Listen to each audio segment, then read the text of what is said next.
Okay, so, To define informal. como means to be calm. Oh. I don't know why that translates to what this looks like, but it means to be calm. Silly Italians. But the idea is that we will take two pieces and connect them together.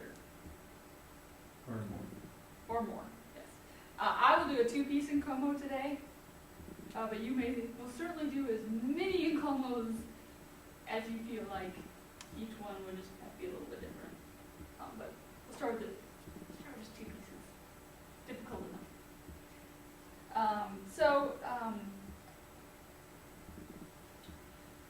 I'm just going to kind of walk through the steps I'll take. I like to have two assistants when I'm doing this. One to kind of babysit the part of it, and the other one to be more on hands. You can definitely do it with two people. Like Sonia Blundell went to her class, she said in her studio she just has one assistant, but then her one assistant has to do like twice the running around. So having three people is a nice number. But by no means do you have to. So I'm going to talk about it in terms of having two assistants. But you most certainly can have more going on or less. So what we'll do first is we'll make the bottom, and then we'll make the top, and then we will join them.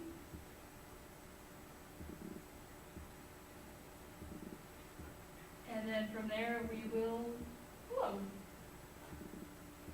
It will be amazing.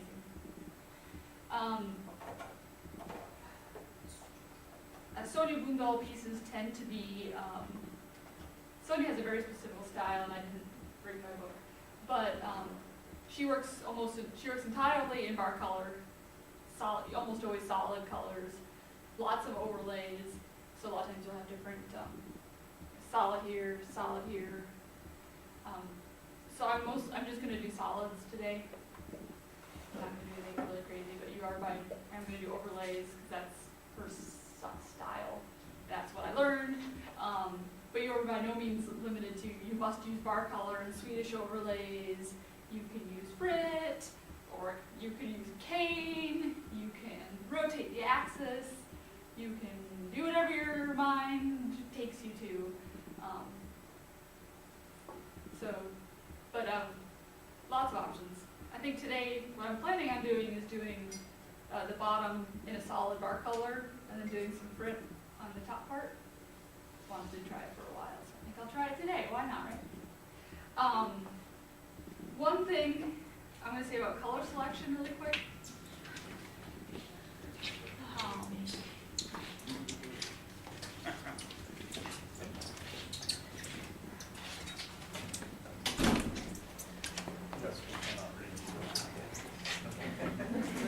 It was too long ago, it wasn't in my touch anymore, so I had to. Sorry.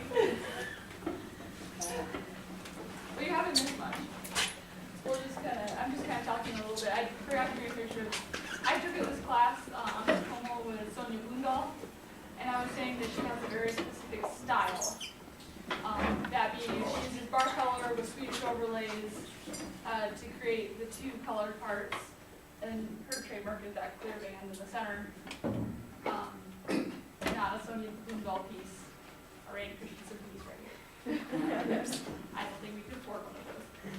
I can't anyway. But I was saying there's lots of different ways you can do it, so by no means feel you're tied to the bar color. I'm just going to kind of show you the characteristics of what I learned. So I said the steps that we'll be taking is making a bottom, making a top, joining those two together, and then blowing the piece out from there into whatever shape you desire. I'm probably going to make a bowl. It'll be really exciting. Just a few words on color. When Sonia was talking about the colors she would pick, she said a lot of times she would try, especially when she's trying out newer colors she hasn't done before, she'll put the stiffer color on the bottom And the less stiff color on the top, since your bottom is almost always going to be the hotter end of your piece. So if you put a really stiff color on top, you're probably, not that you can't do it, just that for starting out, you're probably going to have to work a lot harder to really counteract the fact that this is always going to be your colder half of your piece. So just keep that in mind, especially when you're starting. It's going to be a little bit harder if you got some really stiff color. Also, when working in color, especially when you're starting, picking out, I have found it easiest to pick out maybe even the exact same two colors, so that but having wildly different stiffnesses can really be tricky in terms of your heating as you go. So sometimes starting with just two of the same colors, or even starting with a clear section, can help you kind of get used to that. Because the stiffness, they're definitely gonna, you're blowing these pieces out, and definitely that bottom piece is going to blow out different than the top half if you're not careful. So just keep that in mind. Also, the clear section will blow out differently than either of your two colored sections. It might be stiffer or less stiff than your color, depending on. So when you work the piece, you'll probably have to spend a little more time cooling in specific places. Like today, I'm going to use fuchsia, and a lot of times this clear band seems to be a little bit hotter than a little less stiff than the fuchsia. So if I don't spend a little more time cooling my clear, sometimes you'll get kind of a boop out where the clear is. So just keep that in mind. So they just blow out a little differently than a more traditional piece. Okay, so now I'm going to kind of go through the steps of what we'll do, or what I'll do. If you have any questions, just let me know. Hey Randy, can you give us some of your colors that you used? Your stiffer and your stuff. Are you using Reichenbach? Is that what you use? Yeah, a lot of my pieces right now, I'm just using three main colors, which are amber, olive, and fuchsia. And they're all very similar stiffness. So for me, it's not a big deal. But if you're going to put a black with something or a white with something, especially, I don't know, there's so many different colors that, yeah. I'm sure you all, like, it's the sea green, transparent.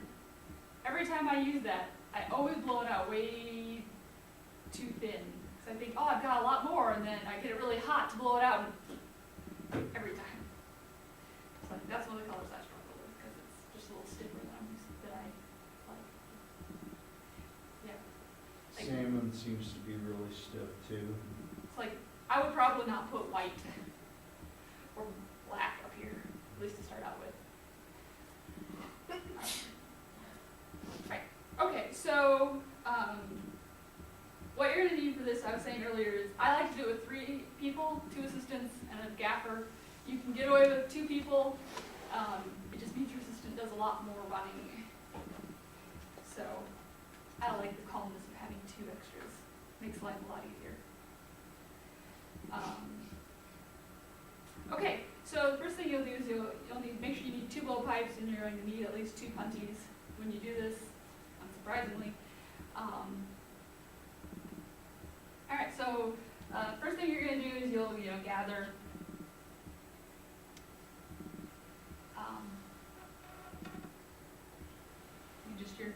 you're going to Swedish overlay.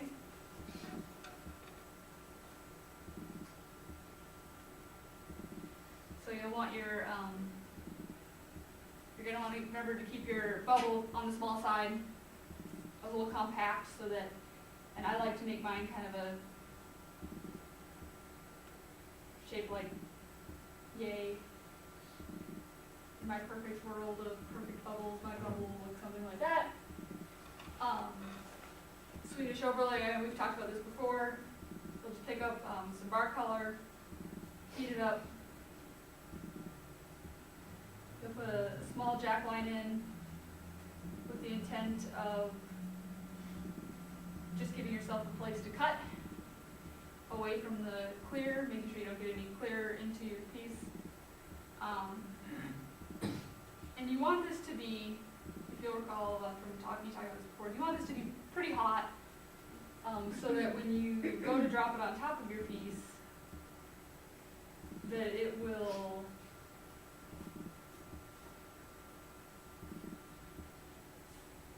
kind of go like this, in a pretty symmetrical, even sort of way. If when you tilt up and stop rotating, if it immediately starts heading for the floor in a very long fashion, it is too hot. But you want it, just be moving so that you can have control, but hot enough that you're gonna need, you want it to have working time too. So it's kind of a balance, but you don't want it out of control. So you just want it hot enough that you can plop it down, snip it, and push, but not so much that it races you for the floor. That makes it difficult to get symmetric. And then just remember, the thing about it is just symmetry. Keep nice and symmetrical. So after you cut it off, you're going to work the glass on top of your clear.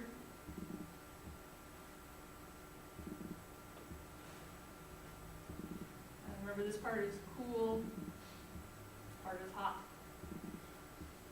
So you'll end up with kind of a lump. If this part got kind of cold when you snipped it off, you can just put it in boiler hole just a little bit, just reheating kind of right through there to work that out. If it's really hot, you might not need to. But I like to use the back of my the straps on my jacks, but you can use the Marburg, or you can use a metal paddle or whatever floats your boat. I use the straps, and you're just gonna come in, pushing this down. So you start here, and then work your way down. So start, push, then you're just going to bring your jacks along, pushing that glass towards the end until it is completely covered. And ideally, you want your glass, your overlay section to come down over all the way back to your moil. That'll give your piece greater stability. I also say that knowing that a lot of times that does not happen. Either it gets too cold. Ideally, you should be able to do this in one push. I generally can get it done in two. I'm really rocking it. But the less reheats, the better. The more times you reheat, the more you're going to heat up this cold center. So once you've got all that glass pushed on, the idea is that you want a uniform thickness. Just to practice. So you want your bubble to be fairly cold? You want your bubble to be pretty cold.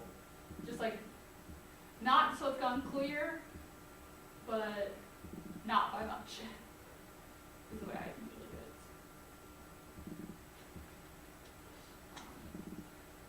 Yeah. Right, and so then once you've got your color all the way on, just reheat, block it so that you've gotten rid of that, the line where the glass comes down. That way you don't catch any bubbles. If you don't care about bubbles, don't worry about it then. But if you care about bubbles, then marker back in block it back into shape, and you are ready to rock and roll. So then I don't like having color on the outside so much when it's bar color, so I'll gather again.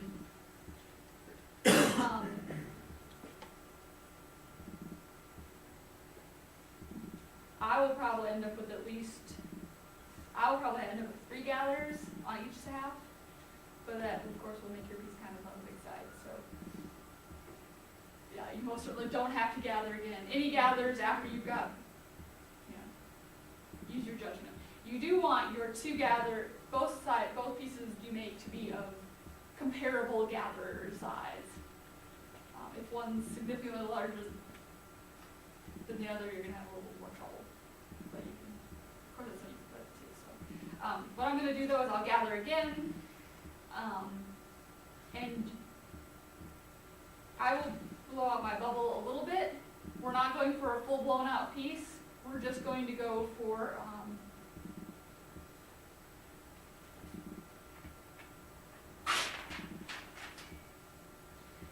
we are going for, so once we've had all of our gathers, then we're going to shape. And you want your shaping to be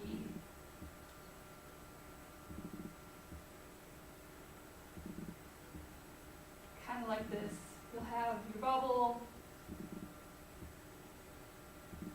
But like, so for me, when I usually take 3 gathers, so this will end up being maybe 5 inches long. You want to keep it short and squatty and thick. So if this ends up being, I don't know, mine usually end up being somewhere between 3/4 of an inch and an inch thick, approximately. So thick is good. Just as long as you have a nice symmetrical bubble inside. So I'll shape it kind of into this egg shape, and then I'll make my jack line. And just remember to keep your jack line out a little bit so that you're not getting the absolute thickness from the shoulders. You want to be back far enough that you're past that, that point where you've got really big shoulders. That'll kind of depend on your bubble shape. But, so you're going to make your jack line kind of right here.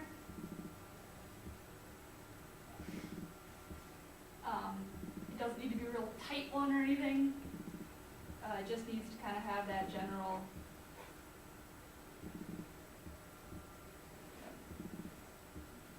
inward kind of shape. That didn't go very well. But you still want to have a good sized hole here. So it'll be a little more clear when I do it. But you don't need to jack it down to like an inch. You don't want to close your holes in. So that will make things significantly more difficult. But what you're going to do is you do want it thin enough it's cool, and you're going to transfer, and you want this transfer to not be a typical transfer. You want it to be hot and sticky and big. Well, it doesn't have to be bigger than your normal transfer. This isn't you don't want this to come off until about half an hour later. So, and it really doesn't matter because you'll have like 2 inches of glass here that's clear. So if you take a little bit with it, you're not going to have trouble working it out later. What you'll do is you'll get a transfer. Doesn't have to be a particular shape. Doesn't have to be particularly cold. You just don't want it so hot that it flops right off. But you will attach your punty. I usually I like having kind of a big one just because the weight is going to make it a little easier for your assistant to kind of hang on to it. But you'll put a kind of a swishy punty on here, get that end nice and good. And then you've got a few seconds to kind of wait for things to cool down. One, because you've got really thick, you've probably got a fairly thick jack line. Also, you've probably got a fairly hot punty, so you've got a little time to kind of chill. So just keep rotating, keep things on center. Sometimes, usually you can just put a little water on here. Sometimes people will use like a cold shear or a cold jack of some sort to like apply just a little bit of pressure to give it a cold pressure point before they knock it off. There's lots of different ways. But yeah, so then what you'll do is you will, after you have transferred, knock it off. Gonna go reheat. And primarily what you're going to be worried about is that lip. So reheat and shape. And you are going to shape your lip into, well, first of all, you'll open it up, but the shape you want to end up with is,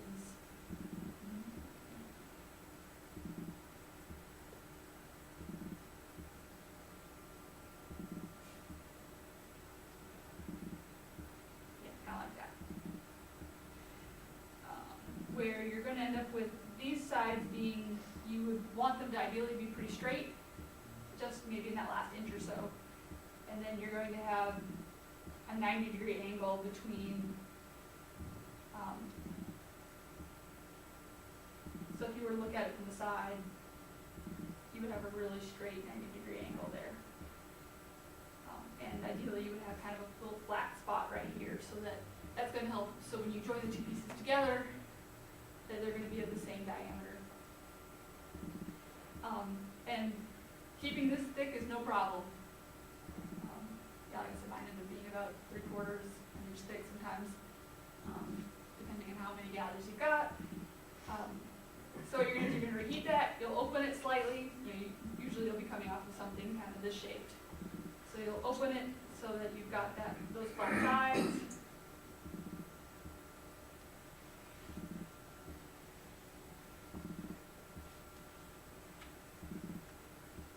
Don't be afraid to use your jacks on the outside as well as the inside.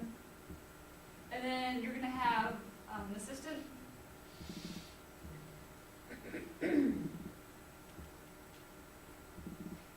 Use a wooden paddle.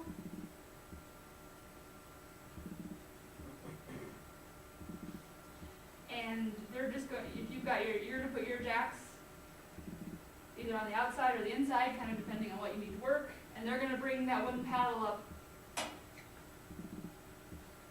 That wooden paddle is just gonna go right here, right onto that lip. Not shoving your jacks up, so they have to stay under your jacks. But they'll go right against that lip, and they're just going to apply that gentle pressure against it so that we're creating that 90-degree angle. So you want that to be completely flat, both from the inside and the outside. That'll help you make a really good contact. So you want 90 degrees here, 90 degrees here. Both ways. And remember, when you're applying that paddle as the assistant,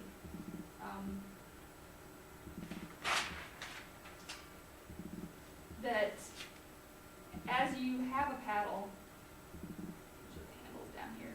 So you've got your one hand holding the paddle right here. Your hand should be right against the back of that paddle. So the pressure is coming from this hand on the back of that paddle. It's not coming from here. This one's just holding, providing the fight against gravity. The pressure's coming here. That way you'll end up with, that way your paddle is more likely to be at a perpendicular angle rather than the thing that kind of looks like perpendicular. So that'll give you a little bit better. Okay, so after you have flattened your awesome piece of glass, now you are ready for a babysitter. So it's open, it'll kind of look like this. I have the punty attached to it. At this point, I would hand this to your other assistant.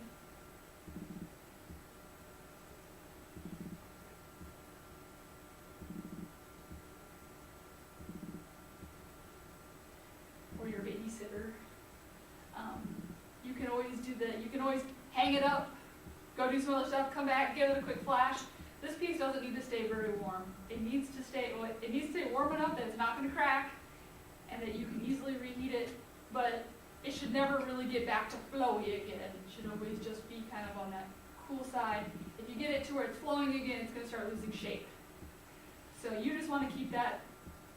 Basically, your student's going to flash it, give it a good flash, go sit at the bench for a few seconds, hang out, chew some gum, flash it again, come back, hang out. Just gonna hang out. Keep it of appropriate temperature. Also, right, I should have forgot. Before you give it to your babysitter, you should use some calipers. And you should figure out how big your piece is. This will be important. So you want to know the outer diameter. Do you also try and match the thickness of the wall? That is not as important as having the outside diameter the same. But in theory, having the same number of gathers and doing things approximately the same way, you should have pretty similar inside thicknesses. So of course, the closer these two will be together, the better. But it's not as important as having the outside diameter. Make sense? Mm-hmm. Awesome. So caliper the outside, hand it off to your babysitter, and they'll go take care of that for a while. 2 will make the top part. So basically, you start over again. get your gather.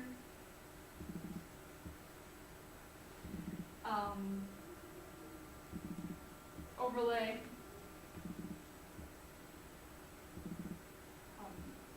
Get your next gather. And so now this is where you're going to be just a little bit different. What you're going to do, this is where your bubble gets a little different, I should say. What's going to happen after you have all your gathers is you're going to have your piece. And it will be approximately very similar, got kind of egg shape. And so at this point, you've still got a pretty small bubble. You haven't blown it out much, just enough to maybe a little bit bigger than when you overlaid, but it's a pretty small bubble. But what you're going to do is you're going to want to blow out this end. We're going to open it up from this end. So, kind of a couple things you need to keep in mind as you do this. I generally spend some time cooling right here. So, cool, and then this end, hot. This is after you did your overlay and your next Yep. gather. Okay. After you've overlaid, gathered, when you're all done with your gathering, and this is all it's going to be, now you're going to get ready to open that top part. So I generally cool it, you want this section to be more of a uniform cool, rather than, don't spend a lot of time cooling back here, because it will be almost impossible for you to open that back up. This is already going to be your coolest part of your piece, so most of your cooling efforts can kind of center down here in kind of that area. You don't want it stone cold. You just want to give it a little cool so that the moment you blow a bubble, it doesn't go whoop like you ideally would. And you can do that even just by doing a few heats on this end, and then just kind of cooling back here, heat here, cool here, a couple times. You're not trying to turn it into a cylinder, so you're not gonna marble it. Nope. This is. Well, you could marble it if you've got that kind of hand control. You can marble it, you can paper it, whatever you feel like doing, really. You can use a metal paddle. I will just paper it, and I won't spend a lot of time cooling either, just kind of a few quick passes. The idea is you're trying to cool the side so that it doesn't blow out, so you can shoot your bubble up. So your bubble, yep, so you're trying to make that bubble tall instead of fat. Yep, and so what I like to do, is once you've got just a tiny bit of heat differential kind of built up here, you're gonna open. Okay, so generally what I like to do is I like to have my assistant at this end blowing, but not like blowing really hard, but just more of a back pressure. Your blue screen. Back pressure. So that not so much that my bubble's completely, out of control growing, just that it's very slowly going forward. And then you're going to be approaching that end of the bubble with your tweezers. So you're going to take your tweezers, and they're going to be pinched together when you go in. And then once you're in the glass, you are going to just let them spring open. So you'll spring open, and so that'll start creating kind of a hole into your glass. Then each time you spring open, pull out, rotate, put it in, spring open, rotate. You'll just keep doing that. And of course, each time you do that, you'll have to dig a little bit further in and further in. That's where that back pressure is coming in. If they keep pushing out, you won't have to dig 3/4 of the way into your piece. And that will also prevent, since you're going to be getting into that color line, assuming you've probably got some layer of color in here, if you really keep digging, you're going to end up folding your color back over on itself. Like that happened a little bit on this piece. You can see where that kind of double line is, or right here even. So if you're not careful, you'll fold your color back. Maybe not a real big deal, but if you're getting a double line somewhere where it's a little thicker, probably where you're getting it from, you can tuck your color back in. So, assuming that goes well, you will break through. It'll be like, hooray! And so then you will once again have kind of a goofy opening. Much more symmetrical. And then you will do the same thing as you. Seriously, people, why can't you just see it? So you'll do the same thing you did with the previous one. You're going to take your jacks, and you will take your jacks, and you're going to once again try and create that 90-degree angle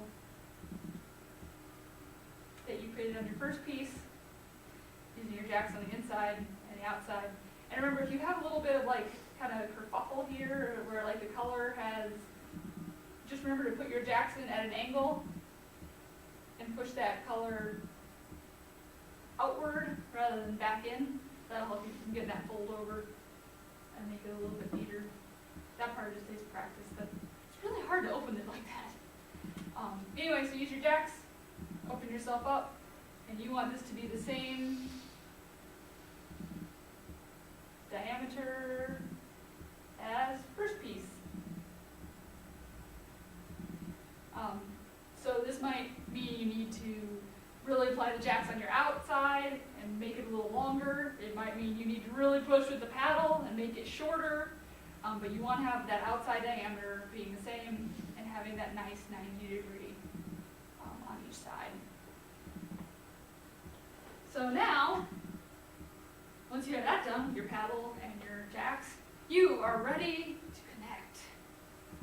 So about the time where you are getting to doing this, you want to shout over to your babysitter and have them just start heating up that first piece.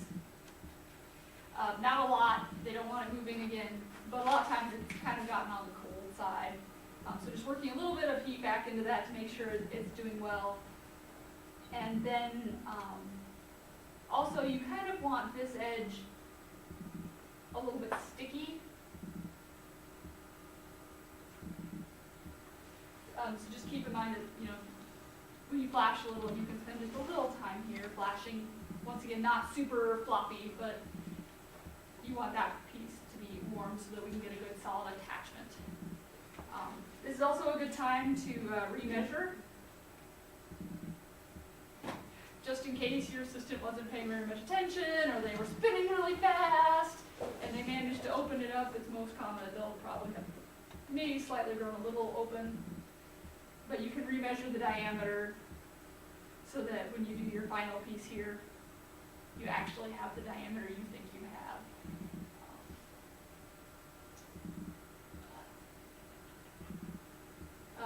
Assistant that's doing the babysitting, if you by chance happen to have gotten your piece a little too hot, you can always take the jacks and kind of reshape it a little bit or ask for someone to come over and repaddle a little bit.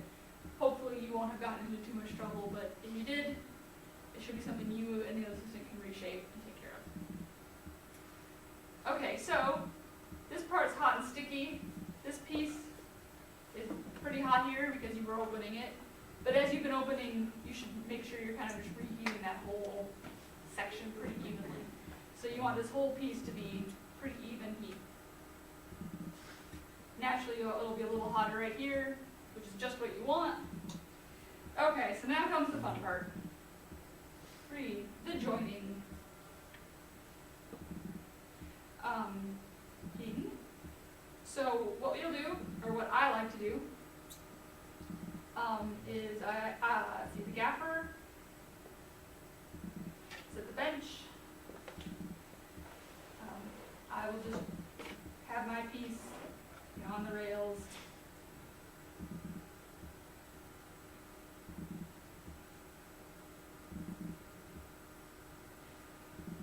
And you will bring the other assistant will bring the piece over, and they're going to hang it kind of about a 45-degree angle so that, well, this is going to be a really lopsided picture, but imagine if I come to you there. Anyway, 45 degrees-ish. What I like to do is that when they come over, they're you're holding it, and usually I'll say hold, and you're just going to let things sag.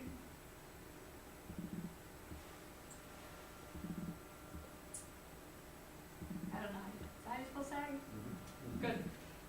Things there's the end, then they make it sage, and we're not cooking. So we're just gonna let things sag just a little bit. You don't want them to drill. But just, even when you're attaching, what's going to happen is when you attach, you'll naturally have a few moments where it's going to sag. So we're just going to apply a counterbalance sagging to this. So you're gonna kind of let it sag, and then the gaffer will say, flip. And then you will rotate 180 degrees. So your piece that was slightly sagging, this is an exaggeration, you don't want it to sag quite that much, but your piece that was slightly sagging this way will rotate and will now have a slight sag that way. This is good, and so both you and the assistant will flip. At this point, I'll probably have already grabbed the piece. I just won't have really clamped onto my assistant's piece. I'll just be holding it lightly so they can turn in my diamond shears. But once they've flipped, I'll grab it nice and tight. These will be sagging a little bit, but what's going to happen is I'll grab it, and then I'll attach. I'll bring that corner in, and I'll attach.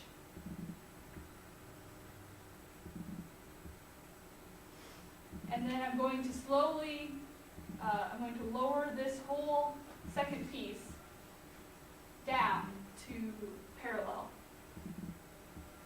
So assistant, go with your gaffer. They're going to move it down to parallel so that with the addition of the sagging, you should have something that will end up looking approximately like that. You'll give it some inward pressure, pushing those ends nice together. Then you'll rotate. Just once you've got them attached, you'll start rotating, just like you would if you were doing a transfer, keeping that light pressure on them so they make good contact. And at this point, now you're ready to get rid of this puntee. I usually just kind of take a pair of diamond shears and hold them at kind of the end for a few minutes. You can use a little bit of water. Just you want to make that a little bit weak. And then you'll just, either you or you can have your assistant do it, but they will tap that puntee, and it will break off, and you will be left with just your piece. You will have the kind of clear band right there, with where it's actually joined. And it will be open. Usually mine kind of break off a little chunk of clear at the end. Not a big deal. You'll work that out as you go. Just to reiterate, the one on the left is the second piece. It's Yes. attached to a pipe. Yep. Or was it contact? So, Randy, okay, so if I'm following you right, the guy that, the gaffer at the bench and the piece that's come to it, they're both gonna sag, you touch them, flip them, and then you sag them together? Nope. They'll sag, then you'll rotate, then you touch, Okay. and then they'll both kind of sag back to level. Does that make sense? All right.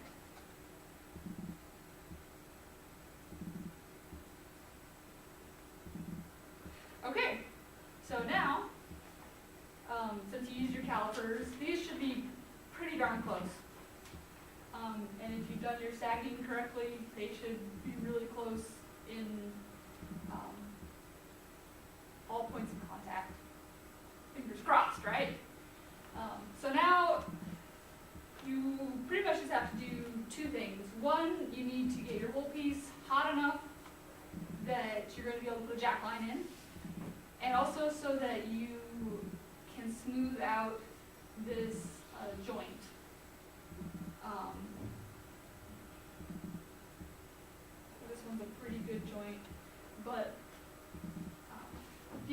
hot enough, you'll have a really clear kind of indent where they joined. If you like that, great. If you don't, get it hotter. So the way to work that out is get hot. And remember that when you're get it hot, and just remember you need to heat the entire piece.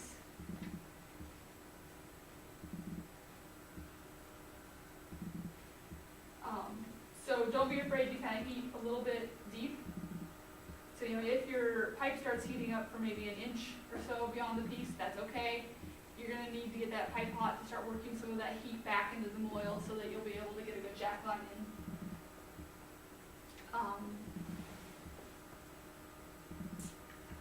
Yeah, so you're going to get it hot and you're just going to marber it. Or you could block it. I'll probably marber it for the most part. But you're going to, when you marber, for your first few marbers, you want to cement the seal.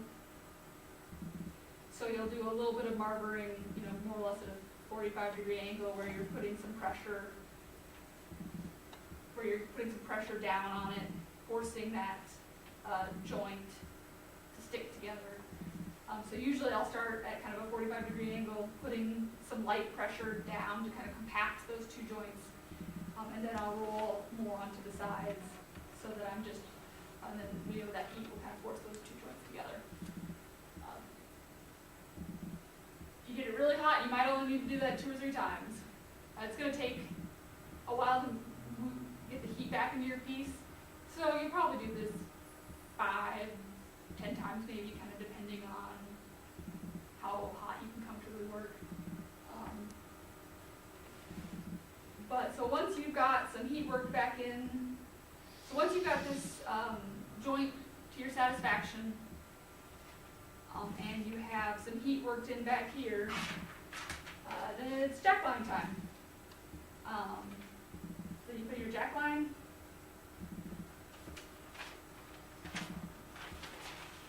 This is going to be a little bit tricky. You'll probably have to do this a couple times.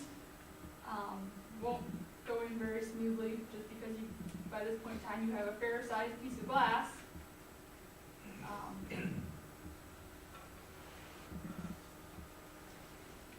So usually, and this will probably be a little bit, I'm guessing it'll usually be a little bit larger than you're used to putting a jack line in. And it's also probably a little cooler, because it's clearly much harder to control. So when you put your jack line in, what I find best is to start at kind of a 45-degree angle, kind of creating that light valley more than a stiff jack line. And then as I've kind of created that valley, usually I need at least 1 reheat to get this in, sometimes 2. And then bringing your jacks up to vertical to really create that more sharp jack line that you can work with. You can always make a very shallow one, work your piece a little bit, come back and create a sharper one, just kind of as you, depends on how much shaping you're going to want to do. If you're going to do more shaping, like you kind of got it in this shape, but you're like, I don't want to make an egg shape, I want to make something fantastic. You probably want to put in a little bit smaller jack line, so something a little more subtle, because you've still got a lot of shaping to do.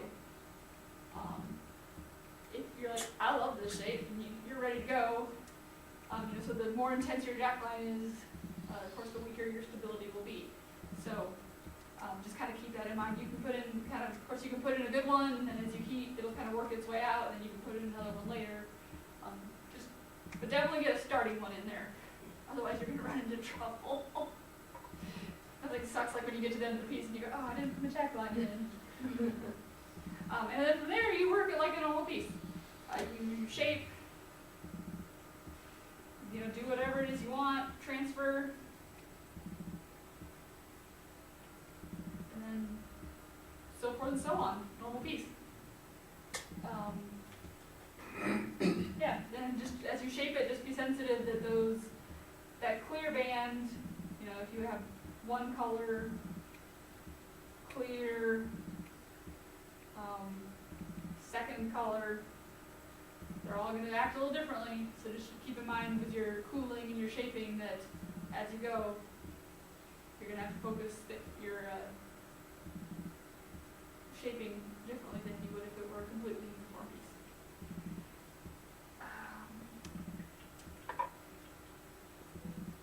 I think that's pretty much it. That's the way Sonia Window opens her pieces. If you were doing, I guess I don't know if I'd say more traditional piece, but a lot of times when people go to do, they don't want that clear band. Sometimes they'll either push that clear off, they'll open it the same way, but then push the clear off. Sometimes people will make a jack line and break that off, or they'll trim it off with a pair of shears. I guess the way I most commonly think of it is people just making their bubble, putting in a jack line, and then basically transferring off that very tip and then restoring it the tip away. Because you could take the tip and then you could keep it and then put a clear piece in or another colored piece and then put the tip back on. And you pretty much got, if you wanted more than one encomial layer,